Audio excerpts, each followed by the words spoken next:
Okay. Good morning आणि नमस्कार सगळ्यांना. इथे उपस्थित असलेल्या सगळ्यांचे मनापासून आभार. रविवारचा तुमचा हक्काचा वेळातून वेळ काढून तुम्ही सगळे इथे आल्याबद्दल धन्यवाद. आज जागतिक मानसिक आरोग्य दिनी माझं पहिलं मराठी पुस्तक प्रकाशित होत असून हे पूर्णपणे कामाच्या संबंधित मानसिक आरोग्याला समर्पित आहे. भारतात मानसिक आरोग्य म्हणजे वेड लागणे हा गैरसमज अजूनही प्रचलित आहे. त्यातही काम व संबंधित व्यावसायिक आरोग्य हा प्रकार माहीत नसल्याने कोरोना व लॉकडाऊन या काळामध्ये भारतीयांनी मानसिक आरोग्य बिघडलं की काय होतं याचा व्यवस्थित अनुभव घेतला. या पुस्तकाच्या माध्यमातून मी कामाशी संबंधित मानसिक आरोग्य जसे ताण, भावनिक गोंधळ, अपुरी झोप अशा दुर्लक्षित पण गंभीर घटकांचा अभ्यासपूर्ण आढावा घेतला आहे. मानसिक आरोग्य हे बौद्धिक व आर्थिक आरोग्यावर कसं परिणाम करतं हे सुद्धा सविस्तररित्या सांगितलं आहे. जॉब सेफ्टी ॲनालिसिस या तंत्राद्वारे कामाशी संबंधित आरोग्य कसं राखता येईल याची सुद्धा सविस्तर माहिती दिली आहे. मानव संसाधन म्हणजे HR, वेलबिंग प्रोग्राम, प्रदूषण, कामाच्या ठिकाणचं अर्गोनॉमिक्स अशा घटकांचा कामाच्या आरोग्यावर व कामगारांच्या आरोग्यावर कसा परिणाम होईल याचा डेटाच्या आधारे विश्लेषण केलं आहे. एकंदरीत हे पुस्तक माझं आरोग्य मानसशास्त्राचं शिक्षण, आय टी क्षेत्रातील माझा कामाचा अनुभव, IT वरील PhD, माझं निरीक्षण आणि वैयक्तिक अनुभव यावर आधारित आहे. मी स्वतःला लेखक मानत नाही, तर एक तज्ज्ञ म्हणून हा विषय सर्वसामान्य लोकांसमोर आणण्याकरता हे पुस्तक लिहिलं गेलं आहे. मिलेनियल पिढीतील स्त्री कर्मचारी व या विषयाची अभ्यासक या भूमिकेतून पुस्तकाची रचना ही शास्त्रीय असून ती आकडेवारीवर आधारित आहे. काही ठिकाणी इंग्रजी शब्द मुद्दाम तसे ठेवले आहेत कारण गुगलवर जाऊन ते शब्द नीट शोधता यावे व त्याचा अर्थसुद्धा कळावा. हा लेखक म्हणून माझा पहिलाच प्रयत्न आहे, त्यामुळे माझ्या वाचकांनी मला सांभाळून घ्यावे ही माझी विनंती आणि ही माझी आशा. गेल्या 2 वर्षातील खडतर प्रवास हा लिखाणाने सुसह्य झाला. लेखनामुळे मी मराठी लोकांशी जोडल्या गेले व या प्रवासात माझ्या ट्विटरवर भेटलेल्या सगळ्या मित्रमैत्रिणींचे आभार मानावे तितके कमीच आहे. Marathi Twitter, you are very special to me. Thank you. Marathi भाषेत तरुण पिढीतील लेखकांनी लिहायची प्रचंड गरज आहे, कारण 45 ते 50 या सगळ्यांच्या म्हणजे वय गेलेल्या लोकांनी 25, 30 किंवा 35 वर्ष वय असलेल्या मराठी तरुण तरुणींच्या मनात काय चाललं आहे हे सांगणं अवघड आहे. लिखाण हे एखाद्या थेरपीसारखं काम करतं, ज्याचा मला वर्षभरात खूप चांगला अनुभव आला. हे पुस्तक मी सर्व कामगारांना, कर्मचाऱ्यांना व त्यांच्या कुटुंबियांना अर्पण करते. सगळ्यांनी काळजी घ्या आणि मानसिक आरोग्य जपा. Thank you. For those who cannot understand Marathi very well, this book is dedicated to all people who have experienced mental health issues due to work-related stress and, of course, unethical work practices. So this was my first attempt, or this is my first attempt to write, and I don't claim it to be a perfect one. So it is something which was based on my training of industrial psychology, my observation, my PhD on IT industry, and of course the experiences I had over 15 years of my work experience. So this is something going to be in Marathi. This is the first edition, first version you can say of this particular topic, which I wrote in Marathi, and next year I am planning to launch it in English language. So Marathi लोकांकरता लिहिलं आहे, कारण अगदी beauty पार्लरमध्ये काम करणाऱ्या स्त्रीपासून ते हॉटेलमध्ये काम करणाऱ्या एखाद्या छोट्या मुलापर्यंत सुद्धा हे जावं आणि कामाशी संबंधित आरोग्य म्हणजे व्यावसायिक आरोग्य किंवा ऑक्युपेशनल हेल्थ सायकोलॉजी हा विषय भारतामध्ये बोलल्या जात नाही किंवा त्याच्यावर शिक्षणसुद्धा अवेलेबल नाही आहे. त्यामुळे या विषयावर जागृती यावी, या विषयाचा लोकांना उपयोग व्हावा आणि येत्या काळामध्ये आर्टिफिशियल इंटेलिजन्समुळे जे चेंजेस आपल्या सगळ्यांच्या लाईफमध्ये होणार आहेत आणि ज्यांनी कामगारांच्या, कर्मचाऱ्यांच्या आयुष्यावर आणखी वेगळे परिणाम होणार आहे त्याचासुद्धा लोकांनी विचार करावा. या विषयाला कायद्याच्या आधाराची प्रचंड गरज आहे. त्याच्यामुळे माझ्या नशिबाने आज आपल्यासोबत माजी सनदी अधिकारी महेश झगडे सर आहेत आणि महेश झगडे सरांचा या विषयावर म्हणजे त्यांच्याशी काहीही न बोलता अगदी सांगितल्यावर त्यांना या विषयाचं गांभीर्य लक्षात आलं. ते माझ्या ट्विटर स्पेसच्या एका सेशनला गेस्ट म्हणून होते आणि त्यांचं सेशन अत्यंत छान झालं, कारण त्यांनी असे मुद्दे मांडले की जे शासनाशी म्हणजे ॲडमिनिस्ट्रेशन किंवा फंक्शनल गोष्टींशी संबंधित आहे, ज्याची तात्काळ दखल घ्यायला हवी, ज्याच्यावर तात्काळ उपाययोजना व्हायला हवी. कारण जेव्हा कामाची पद्धत चुकीची असते त्यावेळेला तुम्ही लोकांना जो ताण येतो किंवा ज्या पद्धतीने लोकांकडून काम करून घेण्यात येतं तीच चुकी जर असली तर त्याला नंतर काउन्सिलिंग किंवा नंतर थेरपी किंवा नंतर गोळ्या औषधं देण्यात काहीही उपयोग होत नाही आणि ती सायकल चालू असते. हा मुद्दा सरांना खूप व्यवस्थितरित्या समजला आणि सरांनी तेवढा त्यांच्या व्यापातून वेळ काढून खूप चटकन होकार दिला मला इथे माझ्या पुस्तकाचं अनावरण करायला यायला. आणि इथे असलेल्या उपस्थितांचे ज्यांनी कुठे ना कुठे माझ्या आयुष्यामध्ये खूप मोठं योगदान केलं आहे आणि इथपर्यंत येण्याचा प्रवास हा फार कठीण होता. आणि तुमच्या सगळ्यांचे परत एकदा मनापासून आभार. आणि पुस्तक जरूर वाचा. आणि तुम्हाला या पुस्तकातून कदाचित मी असं क्लेम करत नाही की सगळंच कळेल कामगारांच्या मानसिक आरोग्याबद्दल, पण काही गोष्टी ज्या एक जाणीव व्हायला हवी या विषयाच्या गांभीर्याची ती मात्र नक्कीच होईल. धन्यवाद. थँक्यू. महेश झगडे सरांना मी विनंती करते की सरांनी यावं आणि या विषयावर त्यांनी काही त्यांचं नॉलेज आणि एक्सपिरियन्स शेअर करावा. मी सर्वप्रथम धन्यवाद देईन डॉक्टर वैशाली जाधव यांना की त्यांनी अशा एका ऑफबीट विषयावरती PhDच्या नंतर आणि वर्क एक्सपिरियन्स नंतर एक पुस्तक मराठीमध्ये आणलेलं आहे. काही फार अशी काही पुस्तकं मराठीमध्ये किंवा इंग्लिशमध्ये येतात असं नाही आहे. सेकंडली हा विषय पूर्णपणे निग्लेक्टेड असा आहे की सायकायट्री, सायकोलॉजी ह्या सगळ्या गोष्टी म्हणजे असं आहे की समाज मन जे आहे ते त्याच्यामध्ये नाही. त्यामुळे त्यांनी आवर्जून त्यांचा 15 वर्षाचा जो एक्सपिरियन्स आहे तो कॉलेज करून किंवा त्यांचं स्वतःचं ॲनालिसिस करून हा जो एफर्ट केलेला आहे त्यासाठी मी खरं म्हणजे की त्यांचं अभिनंदन करेल. आणि त्यांना अशीच पुस्तकं यापुढे ही फक्त फर्स्ट आणि लास्ट असता कामा नये, तर अशीच पुस्तकं यापुढेही एक लेखक खरं म्हणजे कोणी नसतो. तो जो तुम्ही विचार व्यक्त करता तो लेखक असतो. म्हणजे काही लेखक व्हायलाच पाहिजे असं काही नाही आहे की जे करायचं. अर्थात मी एकही पुस्तक लिहिलेलं नाही आजपर्यंत, पण याचा अर्थ असं नाही की तुम्ही जे जगतात ते तुमचं हे खरं म्हणजे पुस्तक असतं आणि तुम्ही एक थोडंसं त्याच्यामध्ये एक त्याला फिजिकल स्वरूप दिलेलं आहे. त्यामुळे असं फिजिकल स्वरूप तुम्ही द्या आणि लोकांना त्याच्यासाठी खूप फायदा होतो. म्हणजे पुस्तकं वाचून लोकांना फायदा होतो हे मी स्वतः जाणवलेलं. कारण माझी स्वतःची एक लायब्ररी आहे आणि मी ते पुस्तकं दरवर्षी रिन्यू करतो. माझी जुनी झालेली पुस्तकं मी शाळेतल्या मुलांना देत असतो. त्यामुळे पुस्तक हा कुठल्याही विषयावरती असेल, आणि माझं असं नाही की मी अमुक विषयावरतीच पुस्तक वाचतो. मला जे विषयातलं काहीच कळत नाही आहे अशा विषयावरची पण मी पुस्तकं वाचतो.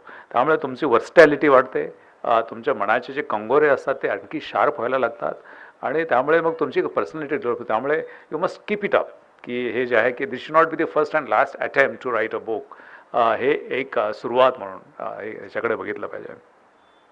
तुमचा जो विषय आहे की मानसिक आरोग्य कामगारांचं, खरं म्हणजे की आम्ही कामगार कोणाला समजतो तर आम्ही पॉलिटिशियनच्या बाबतीमध्ये काही बोलणार नाही आहे, पण देशातलं जे हायेस्ट पोस्ट असते कॅबिनेट सेक्रेटरीपासून ते पिओनपर्यंत सगळे कामगार आहेत. याच्यामध्ये कोणी कामगार नाही असं नाही आहे. प्रत्येकजण हा कामगार असतो. मग घरकाम करणारी बाई असेल किंवा मग तो चीफ सेक्रेटरी असेल किंवा मग डायरेक्टर जनरल ऑफ पोलीस असेल, एव्हरीबडी इज अ वर्कर.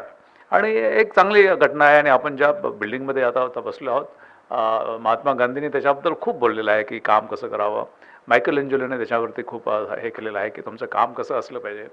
म्हणजे याचं म्हणजे सगळं जगभर हे कामाच्या बाबतीमध्ये असं आहे की त्याच्यामध्ये अशी आपण हे करू शकत नाही, वर्गीकरण करू शकत नाही आहे की हे काम चांगलं, हे काम वाईट, हे काम फार महत्त्वाचं, हे काम महत्त्वाचं नाही आहे. Every work has got its own significance and we cannot really say that this work is of greater importance and this is of lesser importance. No, work is work. त्यामुळे हे कामाच्या बाबतीमध्ये ताण जो आहे तो प्रत्येकाला येतोच. म्हणजे असं काही की हे नाही आहे. तर तुम्ही स्पेसिफिक असा विषय घेतला आहे की तुमच्या इंडस्ट्रियल वर्कर्सच्या बाबतीमध्ये. इंडस्ट्रियल वर्कर्सचे चॅलेंजेस इतर वर्कर्सच्या मानाने जास्त आहेत. कारण इंडस्ट्रियल वर्कर हा जसं आपण अर्थात इंडस्ट्रीज वर्कर ही कल्पनाच मुळात 1876 नंतर आलेली आहे. कारण फर्स्ट इंडस्ट्रियल रिव्होल्युशन 1776 नंतर आलेली आहे. फर्स्ट इंडस्ट्रियल रिव्होल्युशन नंतर त्याच्यापूर्वी कामगार हा नव्हताच कुठे. तो एकतर शेतकरी असायचा किंवा मग योद्धा असायचा किंवा मग काही ठिकाणी तो व्यापारी फार कमी प्रमाणात होते. ह्या ह्याच्यामध्ये होता. पण ज्यावेळेस फर्स्ट इंडस्ट्रियल रिव्होल्युशन सुरू झाली तेव्हापासून मग कामगार वर्ग आला आणि ह्या कामगार वर्गाचं मग काय झालं की त्यांचे प्रश्न निर्माण झाले. आणि सगळ्यात महत्त्वाचा प्रश्न माझ्या दृष्टीने सायकोलॉजिकल की ते रिपिटेटिव्ह जे काम असतं, हे रिपिटिशन माणसाला कुठल्याही याला अतिशय वेदनादायक असतं. आणि हे जे चॅलेंज आहे ते this is I consider as number 1 challenge. आय टीमध्ये थोडंसं मला वाटतं की तसं रिपिटेशन नाही आहे, म्हणजे बऱ्याच तुम्ही सर्व्हिस सेक्टर आल्यानंतर आय टीमध्ये रिपिटेशन यू आर क्रिएटिव्ह, त्यामुळे आय टीच्या लोकांना मी तसं काही समजणार. पण जो इंडस्ट्रियल तुमचा सेकंडरी सेक्टर ऑफ इकॉनॉमी जो आहे तिथे बरंचसं हे रिपिटेटिव्ह काम असतं आणि त्यामुळे त्यांचा जो स्ट्रेसची लेवल असते ती प्रचंड आहे. आज जागतिक मानसिक आरोग्य दिन आहे आणि दुर्दैवाने मला वाईट वाटतं की सांगायला की आपण ह्याच्यामध्ये जवळजवळ $1.2 trillion we spend on basically bodily diseases. इतका मोठा तो जगाचा व्यापार आहे, विशेषतः मेडिसिनच्या बाबतीमध्ये, की इतका मोठ्या प्रमाणात हे होतं. आणि बाकी अर्थात डॉक्टरची फी जर केली तर मग it may be about $2 to $3 trillion also world business. पण स्पेसिफिकली हे जर बघितलं तर तुमचा $1.2 ट्रिलियन हा बॉडीली डिझिजेसच्या बाबतीमध्ये आहे. आणि आपण सगळा फोकस हा त्याच्यावरती केलेला आहे की ह्या बॉडीली डिझिजच्या बाबतीमध्ये. आणि मानसिक आजाराच्या बाबतीमध्ये आपण जसं वैशालीने सांगितलं की फक्त ठार वेडा इथपर्यंतच आपण म्हणतो की तेव्हा खरं म्हणजे की कंटिन्युअसली शिंका येत राहणं, हे जसं आपल्याला लक्षण असतं तसं आपल्याला कुठेतरी चिडचिड होणं इथपासून जी सुरुवात होते ते मग ठार वेडेपणापर्यंत. आणि हे जे आहे याच्याकडे पूर्णपणे दुर्लक्ष आहे. This is the major failure of humanity. कारण म्हणजे की बाकीच्या प्राण्यामध्ये आणि आपल्यामध्ये फरक एक आहे की त्यांना शरीर आहे, मन फार कमी आहे. आपल्याला हे इंटेलेक्च्युअल मन जास्त आहे, पण तिथे आपण तिकडे लक्ष दिलेलं नाही आहे. It's a monumental failure of humanity. मनाच्या बाबतीमध्ये किंवा मनाच्या आरोग्याच्या बाबतीमध्ये एकही आईन्स्टाईन झालेलं नाही, एकही न्यूटन झालेलं नाही आहे किंवा असं काहीच झालेलं नाही आहे. फार तुम्ही म्हणाल की मग तुमचे सिग्मंड फ्रॉइड असेल, कार्ल यंग असेल, पण फार थोडे आहेत असे. आणि ते पण फार त्यांनी फक्त सरफेस स्क्रॅच केलेला आहे, त्याच्या खाली कोणी काही जास्त गेलेलं नाही आहे. त्यामुळे हा एक असा निग्लेक्टेड सब्जेक्ट आहे. आणि तुमच्यासारखे young people if they are coming into this thing, मला वाटतं की हे ते केलं पाहिजे. आता खरं म्हणजे इथून पुढे त्याचं जास्त चॅलेंज आहे. आणि मला इथे येण्याचं कारण असं आहे की I have passion for this, की ॲप्रोप्रिएट टाईमला आपण त्याचं जर इंटरव्हेन्शन केलं तर then it becomes really effective, at least for the sake of identification of problem. मागे मी एकदा ट्विट केला होता की महाराष्ट्राचे 3 महत्त्वाचे प्रश्न काय आहेत. सध्या खूप काय चाललेलं असतं आणि मला ते खूप कोणी सांगितलं एज्युकेशन आहे, कोणी करप्शन आहे, कोणी काय आहे. मला जो जाणवलेला महाराष्ट्राचा प्रश्न आहे की लोकांना प्रश्नच समजलेला नाही आहे. तसं आता हा जो तुमचा हा विषय आहे याचं गांभीर्य का वाढणार आहे तर फोर्थ इंडस्ट्रियल रिव्होल्युशन जी 2011-12 सुरू झाली, अर्थात मी तिला 2007-8 पासूनच सुरू झालं असं म्हणतो, कारण most of the watershed areas are they have started in 2007-8. मी त्याच्यात काही एन्युमरेट करणार नाही, पण it has started. Fourth industrial रिव्होल्युशनमुळे तुमचं कॉग्निटिव्ह ॲनालिटिक्स असेल, तुमच्या 3D printing, everything, all this thing, हे सगळं होत आहे. पण त्याच्यापेक्षा महत्त्वाचं म्हणजे I don't consider this as a fourth industrial revolution. My perception of fourth industrial revolution is merger of biological and physical. हे आपण तितकं जवळ चाललेलं आहे. आतापर्यंत फक्त फिजिक्स चाललं होतं आणि बायोलॉजी चाललं, पण आता हे डिजिटल अँड बायोलॉजिकल मर्जर होतं आहे. It's very scary. आणि हे स्केरी करताना मग तुमचे सायकोलॉजिकल इश्यूज, त्यांचे ते डिझिजेस आणि हे जे त्याच्यावरती इम्पॅक्ट होणार आहे. आणि सगळ्यात मोठा इम्पॅक्ट कुठला होणार आहे, आपण ज्याला आता कामगार म्हणतो, तो कामगारच आता थोडासा कमी होत चाललेला आहे आणि तो जाणार आहे. As per the report of 2018 report of world economic forum, about 65% jobs, current jobs are going to get vanished, असं त्यांचा रिपोर्ट आहे. खरं म्हणजे होऊ नये असं, मी त्याच्यात मला वाटतं की तसं होणार नाही आहे. काही नवीन जॉब्स पण तयार होतो, पण त्यांचा असा रिपोर्ट आहे. अर्थात तो नंतर तो रिपोर्ट काही इंडस्ट्रीच्या प्रेशरमुळे तो थोडासा वॉटर डाऊन करण्यात आला. पण ते जॉब्स कमी होतील आणि हे जॉब जर कमी झाले तर मग स्ट्रेस हा वाढणार आहे. Economic stress as it is today, only 1% of the world population it is controlling the entire world, की त्यांच्याकडे जी वेल्थ आहे, त्यांच्याकडे इन्कम रिसोर्सेस आहेत. आणि हे जर तुमचे 65% जॉब जर अफेक्ट झाले तर मग it is going to affect the psychology of the entire planet. तुमच्या मुठभर लोकांच्याकडे जर तो सगळं संपत्तीचं एकत्रीकरण झालं, ते एक तर तुम्हाला खायला प्यायला मिळेल, पण एक हे असतं की ह्या माणसाकडे किती आहे. की तुमचा जे बेझोस असेल किंवा तुमचे बाकीचे लोक असतील, त्यांनी अंतराळ जाण्यासाठी स्वतःचं व्यान केलं, म्हणजे काही फार चांगलं झालेलं नाही आहे. I consider it's very regressive thing for humanity.